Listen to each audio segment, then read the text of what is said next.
The following podcast has been rated PGN. Parental guidance is neglected. Boy, it's been a long time since we've had a little father-son chat. I am your father. Father, if you can hear me, I failed. Don't let your mother smell that beer on your breath. She'll take it out on me. I'm here with my dad. I know what you're gonna say, son. And you're right. You're right. Who is your daddy and what does he do? I've abandoned my boy! You want to do that? Hey, everybody. Welcome to Parental Guidance Neglected, the PGN podcast. Do you think when people... I'm going to get right into it. Do you think... Why am I talking so fast? I don't know. Yeah, did you do speed before this? What's going on? I don't know. What's going on? What did we do right before? Came in guns blazing. What did we do right before the podcast? Went to the gym. We went to the gym up. Yeah. We went to the Guys, gym. comment down below if you like going to the gym. I think the whole... we need more audience engagement. The whole episode should just be... Everything is followed by a comment. Hey, I'm feeling a little under the weather today. Hey, if you're feeling under the weather, comment down below. Tell us what's bothering you, what's hurting. And comment hashtag feeling down today if you're feeling down today. It's a little gray outside. Hey, if you have a gray sweater, comment down below. We'd love to hear all about your gray. What's color gray mean to you? If you're colorblind, leave a like. Comment down below. It is the Parental Guidance Neglected podcast. Multiple generations. Gen, correct me. I'm X. No, you're Z. I'm W. I'm Z and you're X. I'm Z and X. Z and X. You're Gen X and I'm Gen Z. Talking movies. Jackson and I are amped up because we just got back from the gym. Jackson home for the summer. Workout number 2 with your old man. Better, worse, or too early to say? As far as difficulty and how much I feel a lot better about myself, and I'm sleeping better. Improvement for sure. Right. I'd say it's a little disheartening just because I used to be in great shape with water polo, and just getting really fatigued super early on is a little bit disheartening, but it's better, I remember last time we went, the first time, it was I was in the shower trying to put on conditioner, and I was trying to adjust my head so I wouldn't have to lift my arms up, and I'm fine right now, so right. I'm sure tomorrow will be way worse because it always is. But no, I don't think so. I think you're actually going to be pleasantly surprised. At least I'm worried about my core because I've been coughing a lot. You'll probably hear it a million times in the podcast. Yeah. Hopefully not, but if just a father-son moment, if your cough is not better, today's Memorial Day, we're recording on. Happy Memorial Day, everybody. Big thanks out to the veterans who gave their lives protecting us and our way of living. Guys, if you're a veteran, comment below where you were stationed. Hey, man. If you're just into holidays, what's your favorite holiday? Arbor Day, Valentine's Day, doesn't matter. What's your favorite branch of the military? Comments. Leave a like down below. Hey, do you think you always see those people, or I hear people that are sometimes it's celebrities, sometimes it's other people who are I don't read comments. I don't engage in that. I sometimes feel like they're full of crap. The people who say 100%. Right, the people who say they don't. Yeah. I mean, I've never let comments get to me if they're negative, but there's not a time when a notification comes up where I'm not well, no. What did someone say? Right. They're fun. They're fun to read. Right. And sometimes people leave some really cool stuff. Yeah.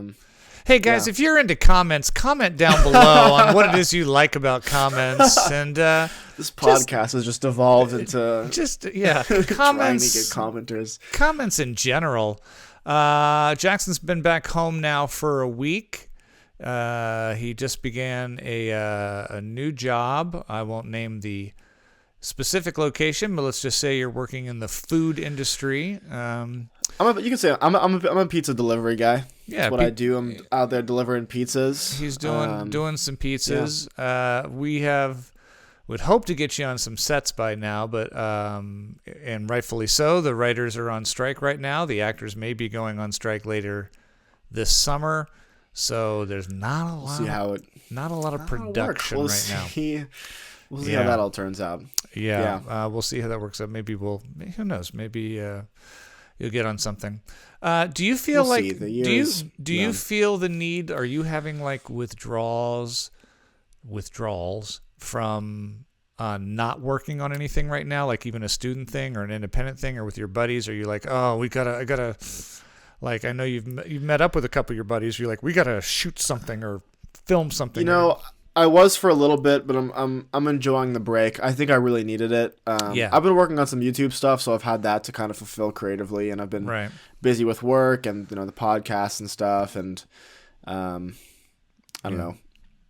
I got you. Other things. So I'm doing good. I'm doing good right now. Yeah. It's probably going to go up and down during the summer. Like you'll be like, oh, I'm anxious to get back to school. Then you're like, oh, I got to remember the grind of it and all that. So yeah, I get it.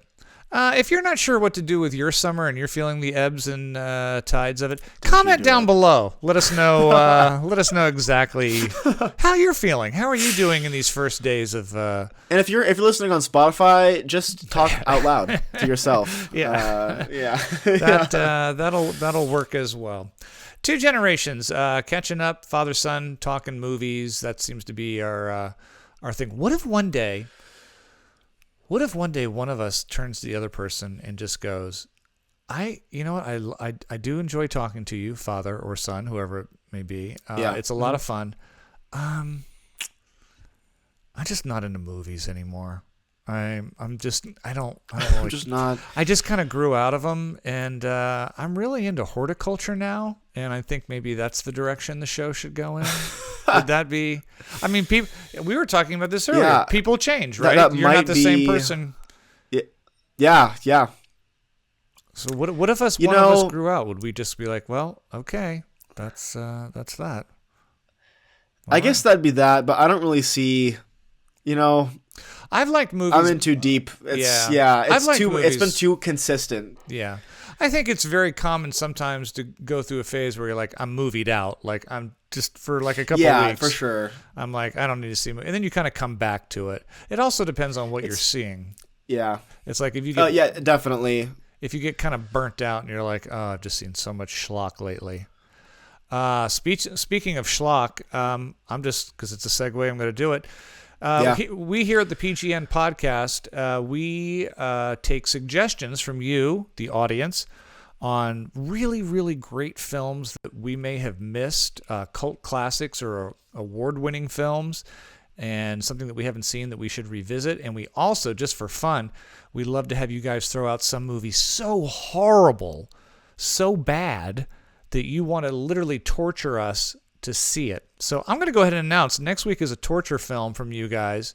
Oh, wow, yeah. Yeah, so speaking of bad films. Wait, no, isn't it the good film? No, this week your pick? Technically it should be, I think, but we were off so long. The last audience pick we did was Old Henry, which was a good film.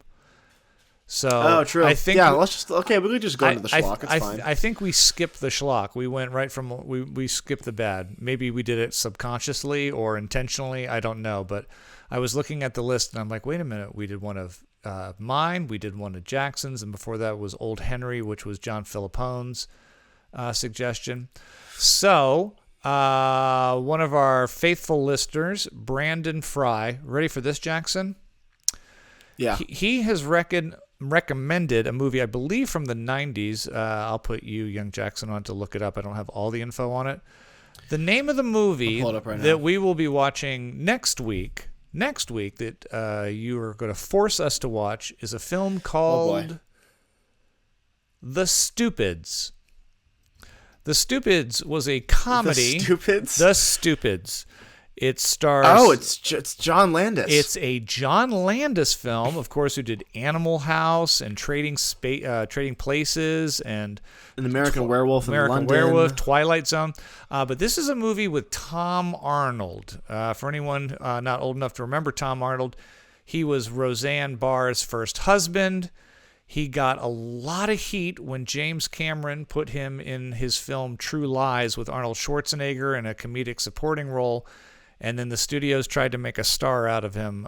They put him in like the reboot of a TV show, McHale's Navy, and I think Carpool, and a bunch of different films. And one of them was something called The Stupids, which apparently was so bad it buried any chance of him working in anything of notoriety. Oh, dude, this for the looks next horrible. couple decades. This looks really bad. I know. Oh my god. Well, dude, we brought this upon ourselves. We did this. So yeah, this is yeah. So yeah, so I always hope for the so bad it's goods, but this really doesn't seem like it's. I know. Wow. All right. Yeah, good pick, Brandon. Because this looks. I already don't want to watch this. I don't. I was like, well, the last couple we've watched have almost been those so bad and maybe kind of good, Gingerbread Man and Trolls and things like that. That I was like, maybe it's just time to watch a film that someone actually thought was going to be good. I don't know. God bless John Landis. So next week we're going to be watching that, our audience pick for the worst film, and also the two big new releases next week that we will and most doubtedly see are Spider-Man Across the Spider-Verse. I know Jackson's very excited about this. I'm not a cartoon guy. But I have heard good things about it, and I don't. Did you see the first one? I do, and I remember enjoying it. I remember, I don't think I was over the moon. But I love the originality of it with all the different spider heroes from different universes. I get a little the multiverse thing and the time things. I feel like every superhero movie is about that now. Like this new one, I agree, The Flash for sure. is all about multiverses of different Batmans and the Avengers, and everything seems to have like an alternative universe thing now. I'm afraid that's going to get a little tired. Thoughts? I definitely agree. But I will say I think that the OG Spider-Man movie, like the first animated one, was kind of the first one to do that. Yeah. And it did it in, I think, a very creative way. I think the animation style was super, super clever. The voice acting is great. Which actually is a good segue because I think I'll just get this out of the way. Yeah. Me and my sister went to go see Guardians of the Galaxy 3 last night. You did. You saw Guardians. Now I reviewed it. I reviewed it last week. You gave your review last week. I gave it a solid, I think, B or B minus. I thought it was, it was hard to fault it as to something horrible. I loved the raccoon stuff. Loved all the backstory. Loved that. Fell asleep during the others, but I met it in the middle. I went B minus. Jackson, what are your thoughts on Guardians of the Galaxy? First off, hold on. Before you get into it, did you like the first and the second one? Like, are you a fan? I did. So you're a fan going in. I think that out of all of like the newer like Marvel stuff, I think the Guardians of the Galaxy franchise has done a great job. I think that James Gunn brought a really fresh and unique taste. I think the casting was great. Mm-hmm. Here's what I'll say. Okay. I put up a little review. I'll just pull from that a little bit. When I was watching it, towards the end, it kind of occurred to me where I was like, two things. They kind of ran out of things to do. It felt like where it was like it felt like they kind of roped all they could out of the characters from Guardians 1 and 2. I almost wish that. It's kind of spoiler alert, but there's definitely going to be like kind of a more of a new or fresh Guardians coming forward. I kind of wish they had done that earlier. This felt like a lot of exposition to get to the next step, which brings me to my second point, and it's that the annoying thing about these Marvel films now is that they don't end. Like, they never really finish. Every movie kind of feels like a stepping stone to the next, in a way where it's like, oh my god, like you never get the closure of like, all right, and then there was the happy ever after, or however you want to wrap it up. So it kind of annoyed me, and I don't think I understand the appeal of the whole raccoon backstory. I think it was well done. I didn't really have that much of emotional connection to it. I felt like it was kind of a last ditch effort to kind of bring new life to the characters, and it didn't really work for me personally. Mm-hmm. I think James Gunn did his best with wrapping this up. I think that they did some really cool stuff. There was some very interesting shots that I was like, oh my god, how'd they do that? There was a really cool fight sequence in a hallway with a oneer that was really well done. Yeah. But I left just feeling like, I don't know, and it's weird to me because this movie is getting such good reviews. I mean, it's getting all my friends are like, oh my god, you have to see. Is this going to revitalize the franchise? But it's a stepping stone to the next thing, and I'm like, when are we going to run out of stones? Never. Until it stops making money, which is another thing where it's like, I wish someone would take a risk with these things, but it feels like Marvel is playing it more safe. I feel like DC's been taking more risks with the whole Joker stuff and, the Batman kind of revamping. I love that stuff because it's new, it's fresh, it's creative, it took risks. Right. This just felt like, you know what, we'll add some raccoon stuff in to keep them interested, but besides that, we'll keep it the same. So, I'm kind of going in on it. I'm going to give this a 4. So it's not horrible. Ooh. It's not horrible. I'm ripping it apart, but there was a lot. There were some enjoyable moments. Some props. I think it earned its runtime. I don't think I never felt like I was like, oh geez, where are we going with this? This is about 2.5. I think maybe? 2.5 hours. I think Bradley Cooper was fantastic with the voice acting. I thought he did a great job. Mm-hmm. I like the addition of the new characters. I thought that the Cosmonaut dog was really cool. I thought that Adam Warlock was hilarious. I wish they had done more with his character. Which one was he? The gold guy who kind of just flies in out of nowhere. Yeah. I thought that was hilarious. Just a really funny way to introduce the character, and I love that actor. I think he's great. So yeah. Those are kind of my thoughts on Guardians. A little bit disappointed, but you know. I would say two things in reaction to your thoughts. I would say one. I gave it a bit of a higher grade. I think I have to preface it by saying I think it's a B- film in the world of these films. You know what I mean? Yeah. I think maybe when I'm grading like a Guardians or any Marvel movie or DC movie, I think I'm almost grading it just within that genre. So if I just looked at Guardians of the Galaxy Volume 3 and went just the movie itself, I probably would have been a little bit harsher. But I think because I've been so burned on like Venoms and the horrible Wakanda, Doctor Strange this and the Wakanda Ant-Man that didn't work, and oh my god, I think I gave it a little bit more. Yeah. Does that make sense? Like, like if someone it does make sense. If someone just looked at my review and went B-, well, he must have really liked it. It was fine. It's certainly better than most of the Marvel movies that went out there. So, yeah. And like I said, I think James Gunn is a really good director. I wish that a studio would give him a chance to do a clean slate again. Yeah. I think he could do something good if he was given a constraint to like something that has a finite amount of films, or not maybe just one movie, like a one-off. Yeah, I think it'd be great. I think he could really do something cool with that. It's Suicide Squad. That was a really fun movie. Yeah, I love Suicide. Actually, I love Suicide Squad. It's a great movie. The thing that I will say too is that it's kind of weird. Is last night I watched the series finale of Succession, the HBO show.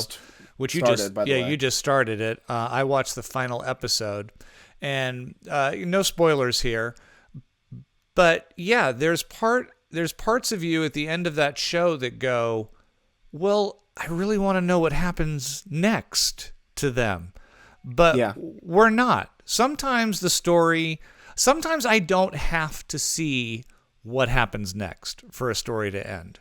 It's up to my imagination, but we're going to find out what happens to Captain America, no matter what, till the very, very end. Right. And then it's like that. It's like that. Yeah. Sorry. Go ahead. And then when we do find out what happens to Captain America, they go, "There's a new Captain America." You know what I mean? It's like it doesn't. There's something nice about sometimes going, "Oh, but I want to know what happened." But you know what? Maybe it's up to me to think of what happened to these characters next, instead of going, "I'm waiting for part 7." Or part whatever. No, exactly. And it's two things too, where it's like it's back to that. I sent my dad this video this morning of some TikTok someone made where it was like the Succession end credits scene where they go up against the Sopranos or something. Right. But I've also found that like it's so far removed from the start where I'm like, oh my god, remember when Captain America was a part of the event? Like people who are huge figures in this franchise that I grew to love, where it's like we're so far removed where it's like they're not even worth mentioning, like almost like a side thought. I mean, Thanos got brought up once today, and I was like, oh my god, Endgame was so long ago. Like, look how far they've kind of detached themselves from where the start was. They don't even mention him anymore. It's like it's a whole other thing. Which is, I mean, I guess it's good because it's not like they're milking the characters, but it's like, oh my god, who is the new villain even? Like, where is this going? Too much. It's too much. It's been out a few weeks, so I don't care. Spoiler alert on Guardians of the Galaxy. They wrapped up. Okay, I'll give them this. Okay, they wrapped up most of the stories of the characters. Like, yes, it's for done. sure. Yeah. And then they introduced a brand new set of Guardians. Like, here's the next generation of Guardians. And I'm like, okay, wrapped up. The final scene in this teases that Chris Pratt may not be done, and he may be back again.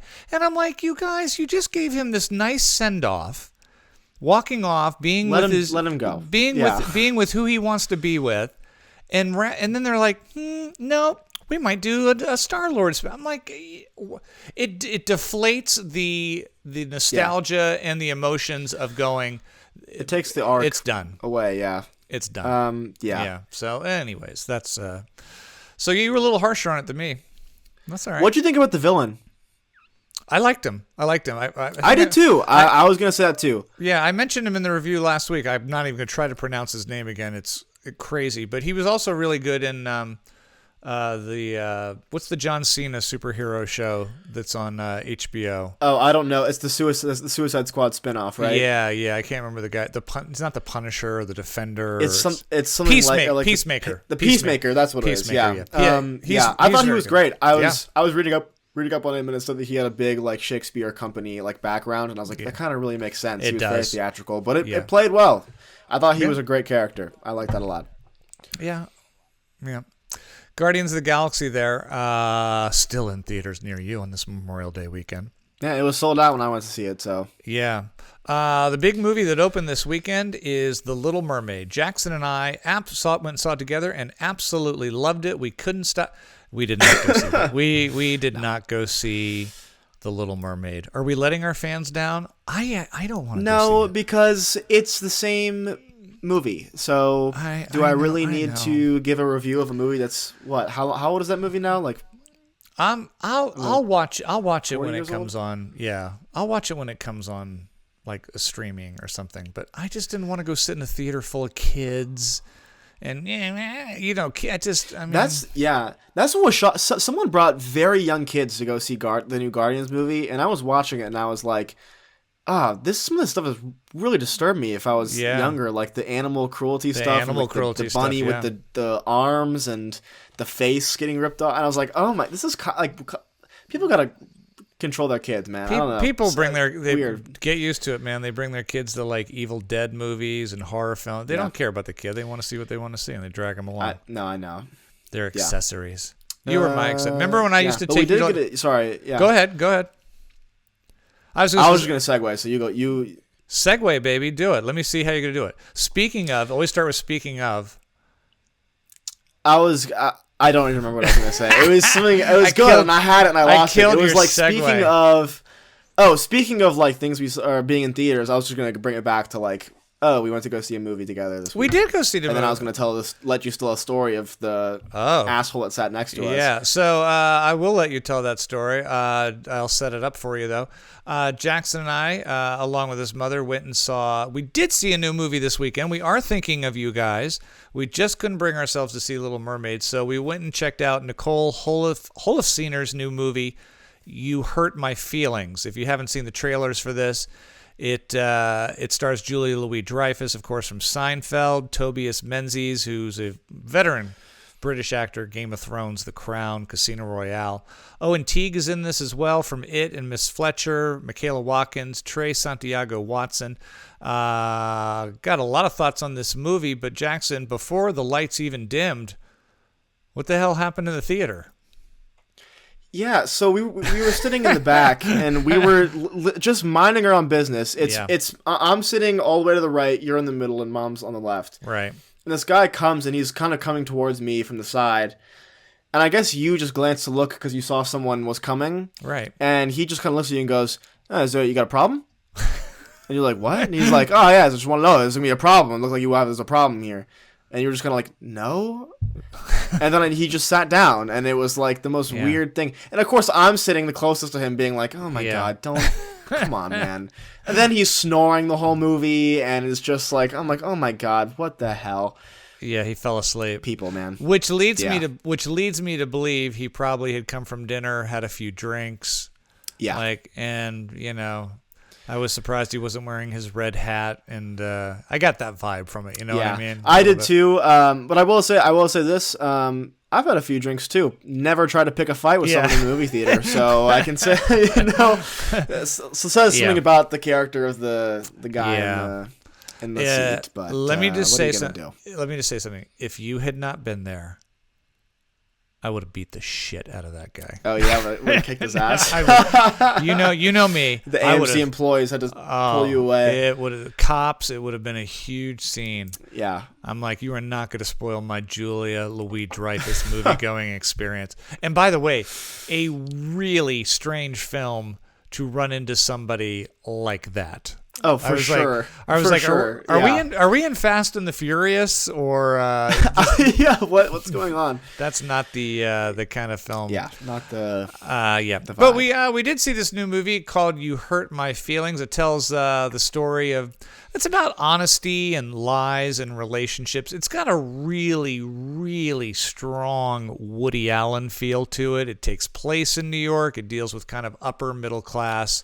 Narcissists who are very much into their careers and their problems and their relationships. But it's done very lightly, which it reminded me an awful lot. I know, Jackson, I've probably seen more Woody Allen than you have.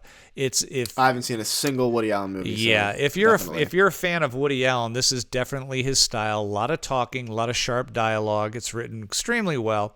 And then has some really nice cameos as well. David Cross from Mr. Show and tons of stuff is hilarious in this, as well as Zach Cherry, who you might recognize from Succession. It deals with insecurities. Severance. Did I say Succession? Yeah, Severance. Deals with insecurities, how we all have them, how we deal with them in our relationships with our family and friends. And it is a fine line between narcissism and self-care. I have some thoughts on the film, but Jackson, I'm not going to say you're not a Woody Allen fan. You've never really seen a Woody Allen movie. I have not. But it's hard now. And I know. And I would say you haven't really seen a Woody Allen movie even after seeing this. It's not him, and it's Woody Allen-esque.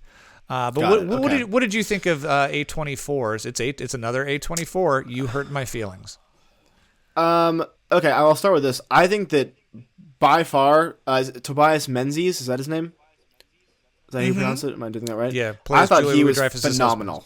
Yeah. I thought he had like a incredible performance. It felt so real. I think that sometimes you see people talking about acting performances and they always go for the kind of like angry, like very over the top stuff, but he plays that subtle, regular guy to a T, which is really difficult. And everyone else, I thought, also had great performances. I thought it was a really, really good film as far as the acting goes. Mm-hmm. I think that this movie is not made for me. I don't know if I'm in the demographic, and I don't know if I am. This felt very much like a you movie as far as like it deals more with parenting in a lot of ways and dealing with that. I felt disconnected from it in that way. Which isn't a bad thing. It just means that it wasn't a movie that was made for, I would say, maybe a younger audience or someone who is, a son. I don't know. Those are really my initial thoughts. I meant to ask you about this, and I'll ask you about it now, I guess. I'd say 2/3 of the movie really kind of deal with more about the relationship between Julia Louis-Dreyfus and Tobias Menzies and whether or not they're being completely honest with each other about what they think about their work and their relationship. But about 1/3 of it kind of delved into it, started to deal with the son more and how he felt left out of his parents' relationship sometimes. Just the whole sharing of ice cream and how they dealt with the fact that he wanted to be a writer and his fear of showing them his work. And he wasn't much older than you. I just wondered, did you relate to anything with that storyline better, or did you still feel like, this is not? I definitely did, and I think the problem is though that it felt like that storyline was only put in to service the other, where it was like, it's kind of they want to show that this isn't just a problem between the two of them. It's just a more general problem. Right. I definitely did identify a lot with like the struggling to show your parents your work stuff, because that's just difficult for anyone to do. Right. But also it made me a little upset, because there was that whole thing where he was like, I always feel like a third wheel, and it's kind of awkward when you guys are doing these dates and I just tag along. And then at the end of the movie, they just kind of do the same thing, where it's like, oh, we're at our anniversary dinner, and here's our gift, sweetie, and we're doing inside jokes that you weren't included on. Right. And it was kind of like so they didn't learn not do that. Yeah. Which maybe was the point, but it made me upset, where I was like, well, now what the hell? They didn't even listen to the kid. I have to be honest with you. I didn't quite understand his point of view either, where he was like, oh, I hate the fact that you guys get along so well and you have things in common and you're sharing. And I don't know if he was jealous because in the movie his relationship is falling apart. They talk about he gets dumped. And so I was kind of like, I guess I kind of get maybe that he's going, it's hard for me to watch you guys be in what he perceives to be a very functioning relationship when he himself is coming out of one. That's actually interesting, because I was the other way around, where I was more siding on his point, because to me the way I saw it was, especially in the scenes where all three of them were together in, like I said, the dinner anniversary scene or the park scene, where instead of being a family dinner, it felt like a date that he was sitting in on, sharing the items, where it wasn't necessarily that he was upset they were in a happy relationship, it was that they were in a relationship and he was tagging along, which I felt as not someone who has experience with that, but maybe as just someone who is rooting for the kid more, just because that's more my generation. So I actually did feel for him in that aspect, where I was like, that is weird that they're kind of leaving you out of conversations and doing inside jokes and kind of making you feel isolated in your own family. That's hilarious, because we're watching this movie and it's me, you, and your mother. I know, yeah. I was thinking the same thing, where I was like, geez, we couldn't have picked a better group. I think like halfway through, I was like, if we're going out for ice cream afterwards, I better get my own fucking ice cream. I'm like, don't want to start anything. Me and Mom are sharing an ice cream. He's gonna be like, what the hell? You're doing the same thing. I enjoyed it, Jackson. Again, I can understand this may not be your demographic. I don't think it was a fantastic movie, but I think, like you said, I think the performances really elevated. Let's be honest, the therapy stuff is fantastic. David Cross. I could have watched that for hours. And Zach I Cherry. really wish they had more of that. Yeah, the therapy stuff is absolutely hilarious, and Tobias says so much with his expressions and reactions to his different patients. I even like that moment at the end when he had that old client come in and just tell him, this was my last session. I've been with you for like 25 years. You've seen me through divorces and cancer. And there was just some really, really nice moments in that. I can't give the film an A, but I did enjoy it. It was brief, and I like that, because sometimes these things can outstay their welcomes. You Hurt My Feelings gets a very solid B+ from me. I mean, again, like I said, I a lot of funny moments, but I didn't feel connected to it emotionally. I think that as far as with me and my girlfriend, because we are both, creative people, we've always been very open about our criticisms of each other's work. It's just something that we do. It's, so that's never been an issue for me. And again, there was a lot that I just didn't, I don't know. I didn't connect with it. So I'm going down the middle. I'm going a 5 on this. I just didn't. All right. I wasn't bored at all. I didn't dislike it, but I wasn't really in it. Right. Yeah. Last thing to pull from the movie. So if you overheard your girlfriend in a conversation after you had put your heart and soul a year and a half into this film, and she has told you she loves it and so proud of you, and it's great, and what a great job, and then you overhear her going, I freaking hate his movie. It's not good at all. Is that going to affect you? Yeah, but it would be for different reasons than I think the movie. It would be a, well, you should have told me earlier because now I'm too deep in, and that would have been helpful information when I was developing it. And B, don't tell people that. You don't have to tell people my movie sucked. Well, she's confiding in her family, or you overhear her talking to her, her best friend, or yeah, I guess so. But again, she's not blogging about it. It would be. I think it would more just be like of course I'd be upset, but it would more be like you broke my trust and I asked you for criticism and now it's too late to do anything with that. Because there's times where we disagree on stuff all the time. Like she has a script that she just finished that I loved and she changed the ending and I was like, I'm going to be honest, I don't like the ending. I like the other one better. Right. And she's like, all right, I disagree. I'm like, all right, cool, then keep it. It's not my project. Not my you thing. Do you. Right. Huh. But you would get your feelings hurt a little bit. Yeah. A little bit. Yeah, of course. Like I said, of course, but it's more a trust thing than it is like anything else. If you've ever had your feelings hurt by someone close to you, comment down below. Let us know. Let us know how you dealt with it. How'd you get over it, and if that relationship is still going strong. We'd love to hear your comments on getting your feelings hurt. If you're having problems buying weed from your child, then leave a comment below. Yeah, exactly.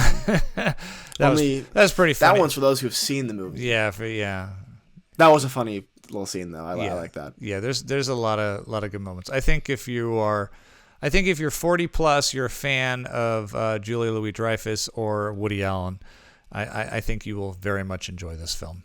It was, in fact, my opportunity to pick a movie for us to watch. That's it for us in the theaters. We saw You Hurt My Feelings. We bailed on Little Mermaid, but I promise you next week, Spider-Man Across the Spider-Verse and The Boogeyman, Stephen King's along with Brandon Fry's Choice of the Stupid. So we have 3 homeworks to do in the next 6-7 days. But last week I picked. I don't know why I hadn't seen this movie before. Maybe because it was just so early in his career. But as big a fan as I am of Martin McDonagh, and obviously Banshees and 3 Billboards and In Bruges. It's been on my list for a while, and I finally just said, let's just pull the trigger. And you had to know I was going to pick it eventually. 7 Psychopaths. This is Martin McDonagh, writer-director, one of his earlier films. I would say his most American film. If you're looking for... I agree completely. Yeah. This is nothing about it really besides, I would say, the cast. He's got Colin Farrell and Sam Rockwell, who he's both worked with before in this, as well as Woody Harrelson, who was in 3 Billboards. And maybe you could say in some ways some of the dialogue, but this feels like a complete... I would never have pegged this for a Martin McDonagh movie had I not known going in. It is immensely creative, very original, and often effective. Whether I loved it or not, I'm going to save my thoughts after I hear Jackson's thoughts on 7 Psychopaths, the Martin McDonagh movie, my choice for a cult classic film to watch this week. What do you think, buddy? So this is my gripe with Martin McDonagh films, and this is, hear me out before I say anything. It's that the poster and the marketing always make the movie seem so unoriginal and unappealing to where I'm like, oh, this doesn't look good to me. It's a bad poster. And then you watch it and you're like, oh, this was not what I was expecting at all, which is good sometimes. Yes. But I wish someone would help him out with that, because every time I'm scrolling through the TV and I'm looking at something to watch and I see one of his movies, I'm always like, is that going to be the right one? 7 Psychopaths. First and foremost, Christopher Walken. So funny in this. He really is one of the greatest actors of our time, and he's had some missteps in his career sometimes, but he is good. Everyone has, yeah. He is good. I mean, that one scene where at the end, the standoff, where he's just like, no, I just thought, just so funny. Yeah. A really great character. I mean, they're all great characters. It's kind of his thing. I mean, he has these great, diverse characters and cast. I mean, he kind of flipped the idea of the second Psychopaths. You go in thinking it's going to be one thing, and then it's totally not. Yeah. And he really knows how to cast a film. I mean, he does. He's so good. There's never a miss shoot where you go, that one guy, or she just didn't seem right. I don't care if it's 3 Billboards or. And the other thing I'll say is, it's like there's a lot of crossover here.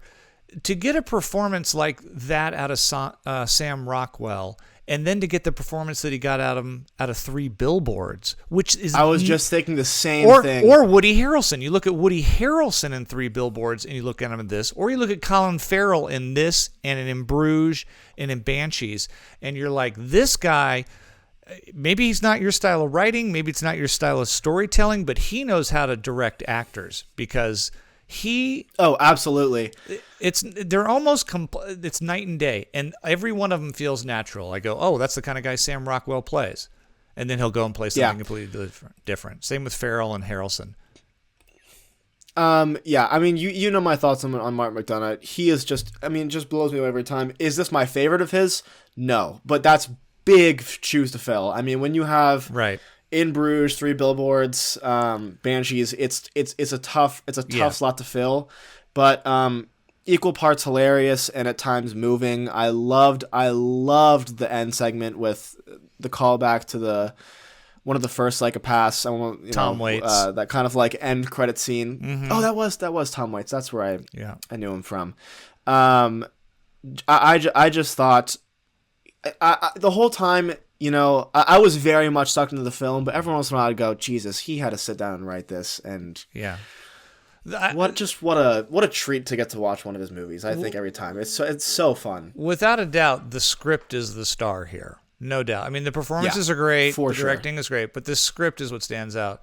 There is a moment where 3 of the main characters are driving out to the desert and pretty much call out what the rest of the film is going to be while they're discussing the film within. There's a film within a film aspect here, and it's like, well, what happens now?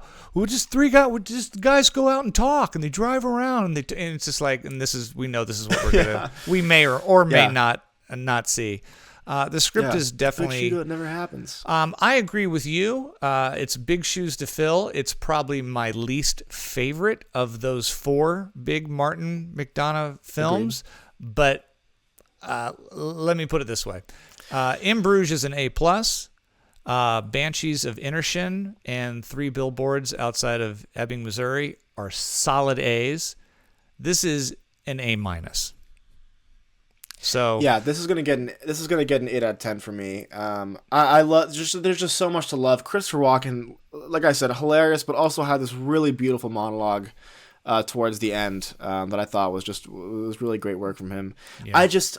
It's just hard because it's like everyone's at the top of their game in every one of his movies. It's like he just gets the performance every time, and it's difficult to do. He pulled off a lot of things in this movie because you do the kind of the film within a film, which is super hard to do. You have the movie that's kind of about screenwriting, which falls on its face all the time. I mean, even someone like Charlie Kaufman, I have issues with like adaptation. I wasn't huge on. Right. But he found a way to pull it all off and still make it fun and still make it have something for everyone. Yeah. And I give it depth. I don't know. He just does what he does so well. And I hope that he just never stops making movies. Yeah. A lot of surprises, a lot of twists in this movie, and I mean that in a good way. Sometimes too many twists and things, and it's like, yeah. But and lastly, I loved walking in this. I still think in many ways this was Sam Rockwell's movie. How that guy, and look, I know he's won an Oscar now, but how he's not even a bigger star, I don't know, because he is always so solid. I mean, from Galaxy Quest to I was just gonna say Moon. Remember, I showed you Moon. And Moon, where he plays like 2 different guys, 2 of him, and like he had. There's a whole movie that was just him, and he was every character, and it was. Right. I mean, besides the Kevin Spacey thing, but like, it's just he's so good. When was the last thing he did? I'm trying to remember. What was the last big thing that he was in? Boy, I don't know. I can't remember much after. I'm going to check right now. Get on that, young Jackson. Now I'm thinking about it. I'm on it. He was in Jojo Rabbit as the gay Nazi. Oh, and remember that? And fantastic. And so funny. And so funny in fantastic. That. Yep. He was in Vice.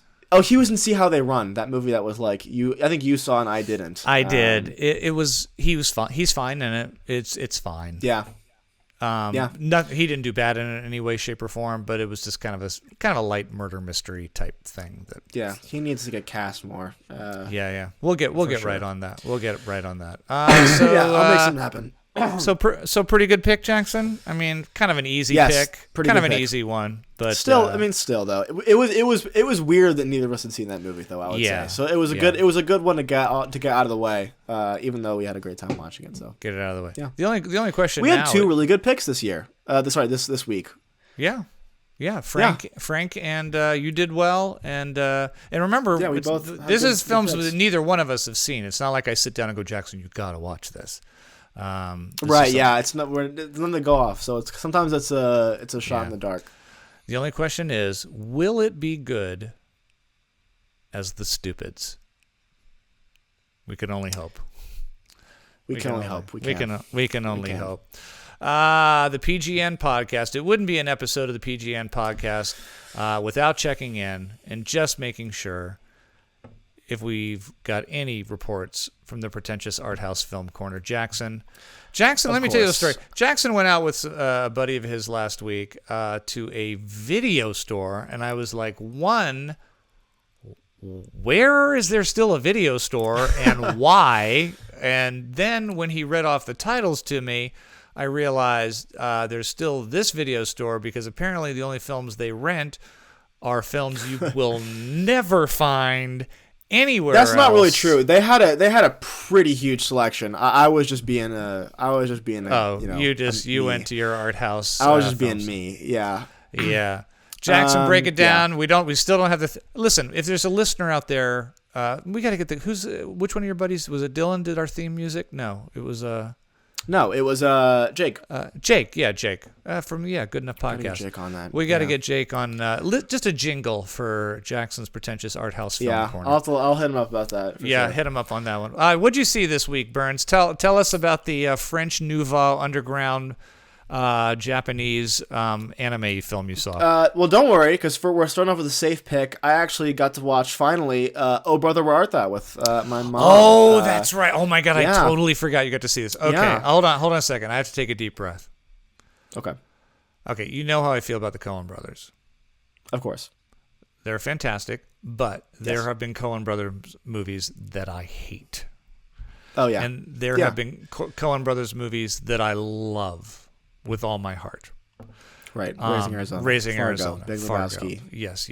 No Country for Old Men. The list goes on. Yes. For me, Oh Brother Where Art Thou is right up there. It's okay. I think it would be out of the films that you just mentioned, that and Miller's Crossing would be a very close tie for the next on the list. And then they drop off. Okay, got it. They drop off. Yes. For those who don't remember, this was kind of their retelling of the Odyssey, the poem involving the Cyclops and the Sirens and the Iliad and all that, with George Clooney, John Turturro, and Tim Blake Nelson. Yes, who we just saw in Old Henry. Yeah, Old Henry. It was a mild success at the box office. It was not a huge success. I would say it was probably on the more on, if you said Fargo was one of their, and No Country for Old Men was their big prestige award films. Oh Brother Where Art Thou was kind of in there with Big Lebowski and Hudsucker Proxy, and that they did well with film audiences, but it was they were kind of forgotten come awards time, besides maybe a technical or a script here and there. With that said, I loved Oh Brother Where Art Thou. It is an A for me. Jackson, what did you think of Oh Brother Where Art Thou? Well, first of all, no. speaking on casting and getting performances. Yes. I mean, what more can you say about John Turturro? Yeah. And what he's done in the Coen brothers. I mean, he's a different person in every movie, and he was the funniest part of this movie, I think. I thought he was hilarious. Like any other Coen brothers movies, you have so many quotables. I mean, I've been talking with Mom about him. There's the one hilarious scene where they're hiding in a barn, and George Clooney just keeps going, "Oh shit, we're in a tight spot. Oh shit, we're in a tight spot." It's so stupid, but it's just the style. The style of the way he says it, the inflections, the kind of nuance. Of the language. It is. Yes. Yeah, that bit could have easily fallen on his face with far worse directors and far worse performance. I like this a lot. I did. Once again, this is kind of similar to the Martin McDonagh field, where I've only seen the very critically acclaimed Coen Brothers movies, with the exception of Tragedy Macbeth, which I choose to forget. But yeah, Raising Arizona is the funniest movie ever made. Fargo and Big Lebowski are very close seconds. And I think this, like you said, I don't know if this is as up with them, but it's pretty close. It's close. I definitely need to do more. I think I need to watch it again, because I don't know a lot about the Odyssey, and I did watch that video that you sent me about like all this stuff, and I think what a cool and unique idea, like just to completely flip the story on its head and do a Western. The one thing that threw me is I wasn't a big fan of the style, like the shooting style. It was very desaturated. Really? The coloring really kind of threw me for a loop sometimes. They did that on purpose too. Oh, I know they did for sure. But I wasn't sold on it. But just great stuff. I thought that, who plays the guy running for mayor? It was the same guy this is going to sound so stupid. He was in the Muppet movie as like the villain in the Muppet movie. Yeah, you know who I'm talking about. Yeah, I know exactly what you're talking. Kind of a heavy-set, older Southern gentleman. Yes. Yeah, I know. Oh God, I'm sorry. That's all right. You know what? While you're looking that up, though, if you're a John Turturro fan in Coen Brothers movies, you really do have to see Miller's Crossing. There's a couple scenes in Miller's Crossing. I do. That you're gonna love, and that was their attempt at a really genuine gangster film. Where I think Miller's Crossing, I think, kind of laid the groundwork for what they would later do in No Country for Old Men, and that is to really kind of go to a darker, violent side. There is one violent scene in Fargo, and Blood Simple, their first movie, is a little noirish with some stuff. But I think Miller's Crossing is when they started to go, we could tell some pretty dark stories here that don't always have to go to humor. But yeah. Who was it? The actor? Is it George? Charles? It's not Charles Durning, right? It wasn't Charles Durning. Sorry, for some reason my search thing wasn't loading. That's all right. It was Charles Durning. Charles Durning. Yep. Okay, I got it. Yeah, Charles Durning. Yep.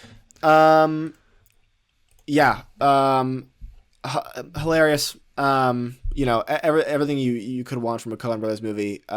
Once again, you watch this and then you watch John Turturro in Big Lebowski or Severance, or Do the Right Thing, for Christ's sake. He is so. He's good. Good. Yeah, he's one of the good ones out there. And this was really good work by George Clooney, who's never really been like a blow I agree. I don't like George Clooney. Yeah, usually. He's not a blow me away actor. He's a good leading man, a handsome guy, but I give him real kudos for kind of getting out of his, everyman thing and stretching a bit. I thought he was great in that. And once again, is it Tim Blake Nelson? Tim Blake Nelson. Right? Solid. Tim Blake Nelson. Yep. Once again, doing his thing. It works great here. Yeah, just a good movie. 8 out of 10. Yeah, all right. Oh brother, where art thou? What else can you say? That's kind of. Oh no, I'm sorry. I have one more to talk about. That's pretty interesting. Okay. So during my trip to the video store, I went with a friend, and we decided to go into the horror section and spin around in a circle and pick a random movie. Oh, just for fun. Oh, okay. Yeah, and just watch it for funsies. Just because Did you get the gingerbread man or what? No. But you're not far off. Really? We got a movie. It's called Deathbed. It came out in, I think, 2002. And it is get this, written and directed by the editor of The Ginger Dead Man. This is his go at directing. He also edited the Evil Bong movies, which I know we've also mentioned on here. That's directed by the same guy, the Ginger Dead Man. Wow. Listen. What is the pitch on the? Is it a bed that kills you, or? You would think. So Deathbed tells the story of a couple that moves into a new apartment that has been abandoned for a long time, and there's a locked room in the upstairs area that you can't go to. Oh no! But of course the woman starts hearing noises and stuff and opens it up, and it turns out that there's an old bed that she starts using that turns her into basically a sex addict. The bed does. And the story is Are that you sure in you the were in 40s, the horror? Are you sure you were in the horror section, or did you have to go back through those beads to get to the adult section? It was hard to tell sometimes. But it turns out that in the 40s, someone had killed a woman on the deathbed by choking her to death, and there was like a string of murders. Okay. And so the bed would possess the couple that used the bed to kind of turn into like sex addicts. And that was it. That was the plot. The main villain is played by a man who is in a punk band in L.A. named Dookie Flyswatter. Just some backstory as well. We just thought that was hilarious. His name is Dookie Flyswatter in real life. Dookie Flyswatter. Oh. And this is I loved him in one of the worst movies I've ever heard in my life. I've ever seen in my life. There was a scene where they go into a therapist's office. And the woman is telling her this backstory out of nowhere, and this is a pretty campy horror movie. Yeah. But out of nowhere, she's like, "When I was younger, like my uncle used to come into my room and do these horrible things to me, and and it got super dark."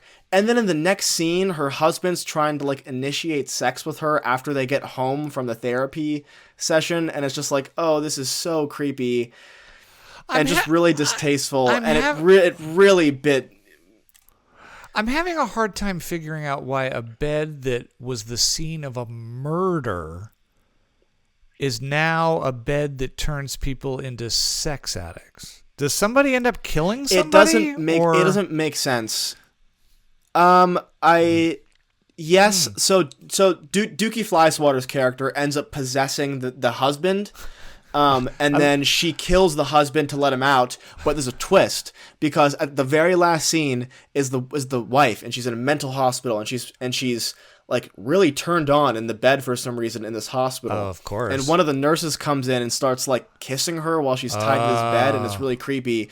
But then she turns into Dookie Flyswatter, and we're left on a cliffhanger. This movie made no sense in any capacity. Right.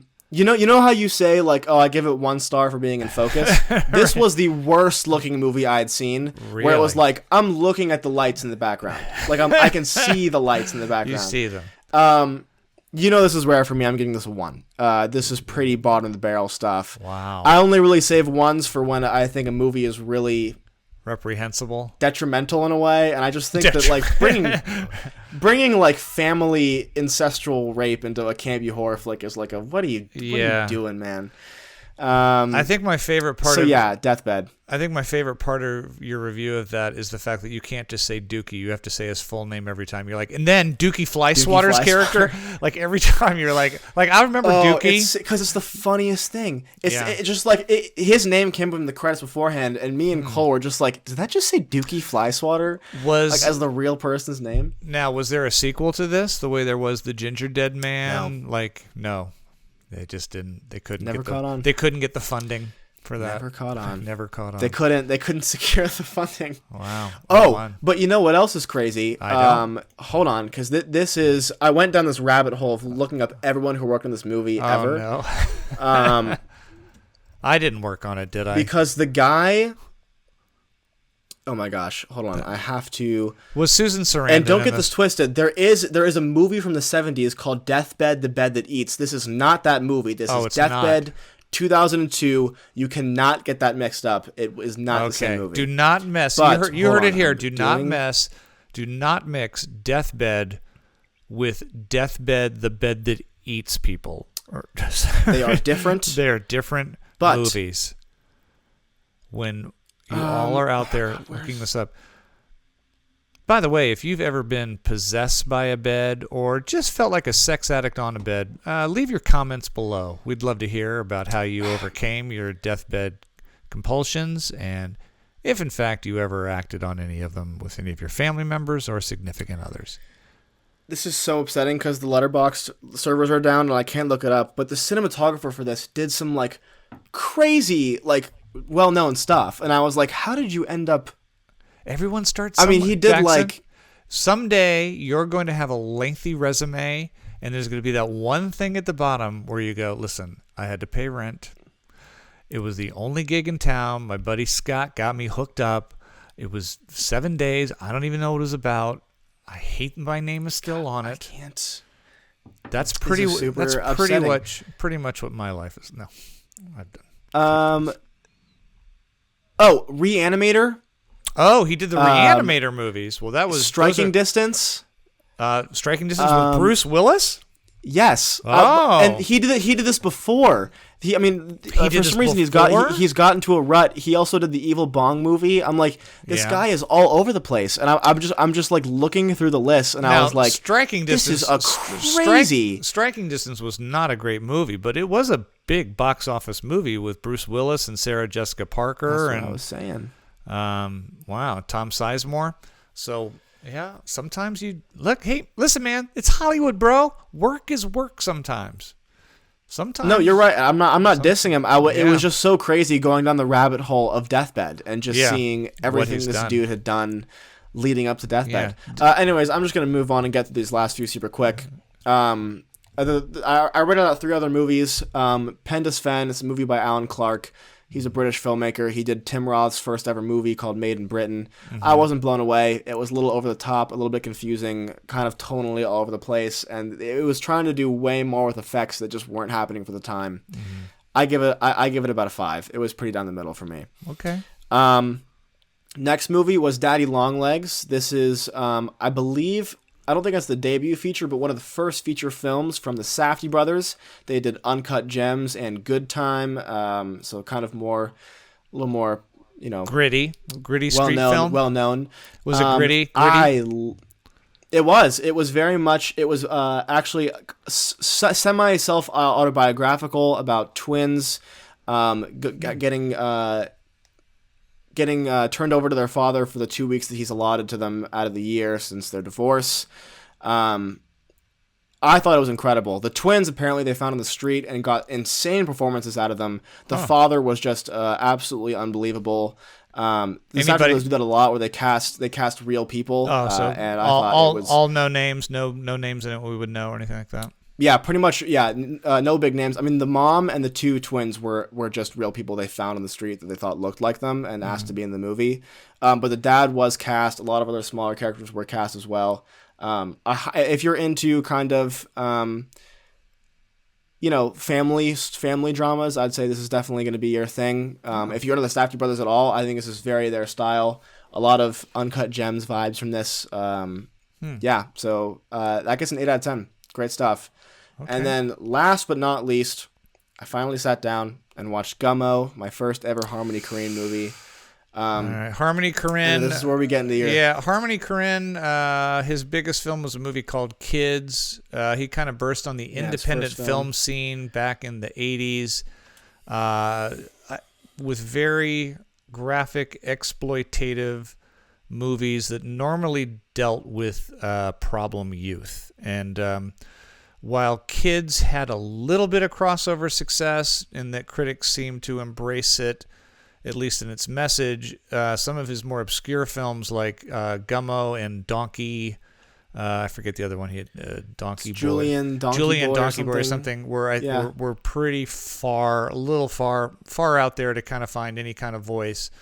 And then he did Spring Breakers. Yeah, Spring Breakers, which I actually enjoyed. Out of nowhere.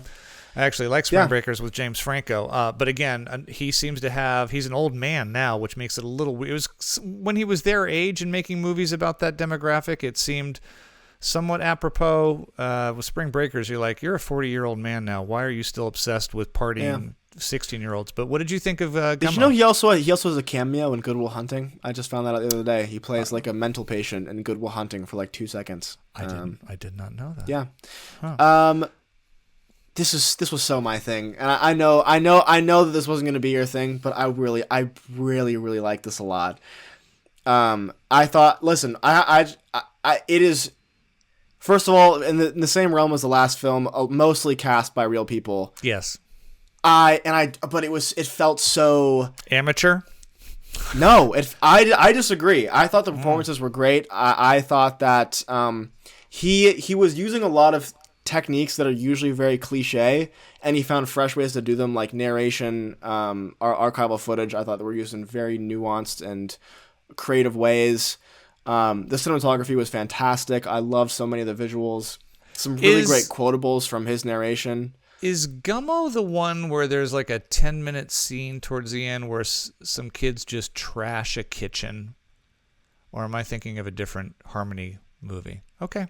There's a scene where there's a bunch of people hanging out in a kitchen, like a dining room, and they're kind of fighting it. Like one dude fights a chair. Yeah, maybe that's it. It might be. It's just weird. Like, what is going on? I don't know. Someone said, I saw a review that said like this is like Tree of Life, like a Terrence Malick's Tree of Life, if it was like took place in the middle of nowhere, and so that's why I like it, because it's not really about anything, but it's so I connected with it super hard. I have not stopped thinking about it since I saw it. I mean, no matter what you say about it, it is original. I think that he tried something new. I think that at least deserves some respect. I just like this movie a lot. I liked it a lot. I think that if you've seen Kids? No, it's on my. All his movies are on my list now. I have to go through it because this was enough. I think you're going to find that he is a bit of a repetitive filmmaker. I think you're going to find that many times his movies are more vignettes than really a story. But I like that a lot. Yeah, I like a story, and I actually like a good story. And listen, it's just different tastes. I know I like the vignetted style. I get that. I also just think, from what I remember, and listen to me, it's been 20 years since I've seen it. I couldn't tell you everything about it. I do remember some of the more disturbing scenes. I sometimes feel that he is shocking for shock value, and I'm not a big fan of that. He's almost like, we're gonna go there because I want to go there, and I'm like, but what's the reason we're going there? And maybe you got that. Yeah, which is a very fair critique, because I can absolutely see that. Yeah. But I also at the same time I look and I go, but would it be untruthful to not show some of these things as if they're not happening? Well, I could say the same thing, and not to get too far into it, but you had a pretty dark reaction to a movie last week that you saw in theaters dealing with rape. And you said... Irreversible? Yeah, and you yourself said it made you kind of question, like, when is too much or too far, or do we need to... So, and I don't... No, I agree. I'm not taking a side on that. I'm simply saying I agree that there is definitely questions to be asked about that. Yeah. I'm just playing, And everybody has different boundaries. What is my too far might not be your too far. What you're uncomfortable with may not be what I'm uncomfortable with. So that's the beauty of cinema.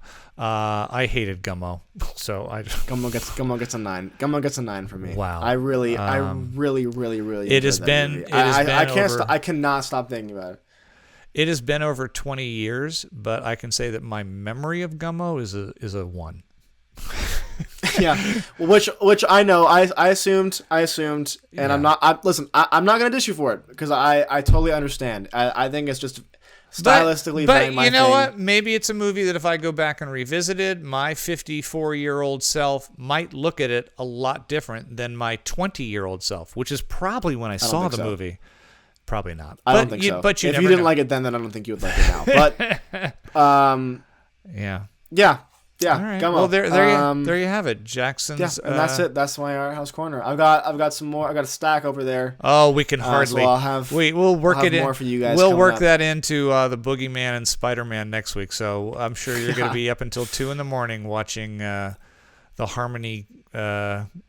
What's his name? Corone. Don't worry. There's no Harmony Korine movies in the stack. He didn't do that. Many. Although, listen, say what you will about the guy. I think that his Letterman interviews are freaking hilarious. I could watch those. I will give you forever. that. He is absolutely hilarious. And Letterman, who hated his films, by the way, loved him as a guest. Would have him on constantly, just because if you see him, it's.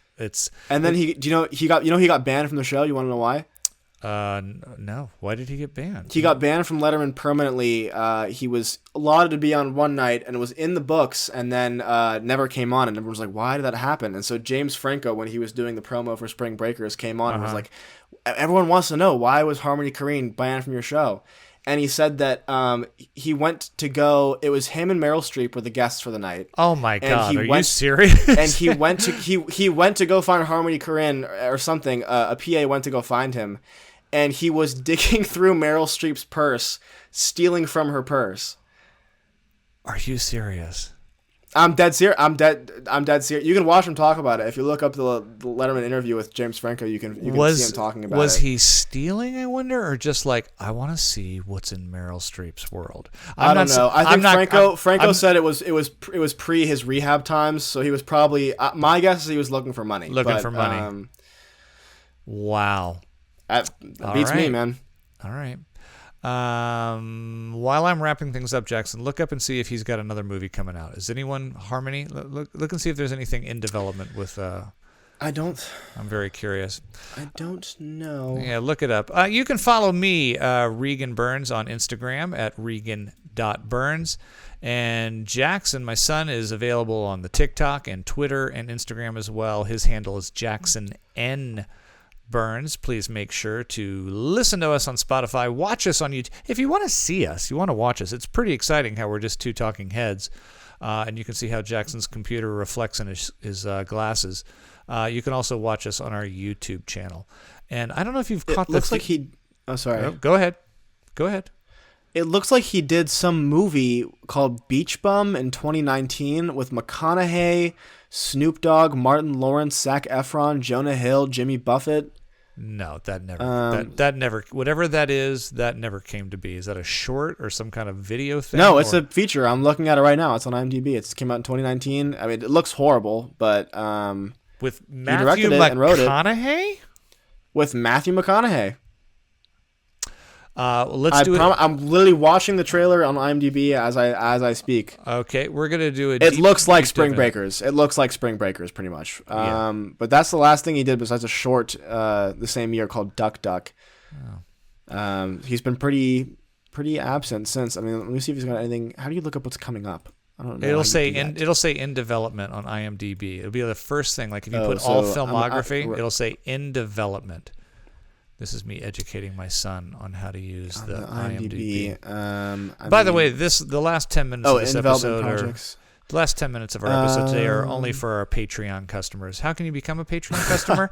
Well, put a comment below and we'll send you the link. No, I mean, the fact that there's no coming up tab is making me think there's nothing. So that's going to be my guess on that. That's a considering that I've never heard of Beach Bum before and it has some of the biggest stars ever.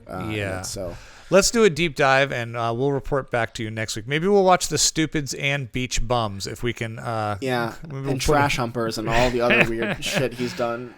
Oh, it's a rabbit hole you may not want to go down. Until next time, everybody, thanks for listening to the PGN podcast. We appreciate that. We will be back next week. I promise you. Love you, buddy. See you then. Love you too.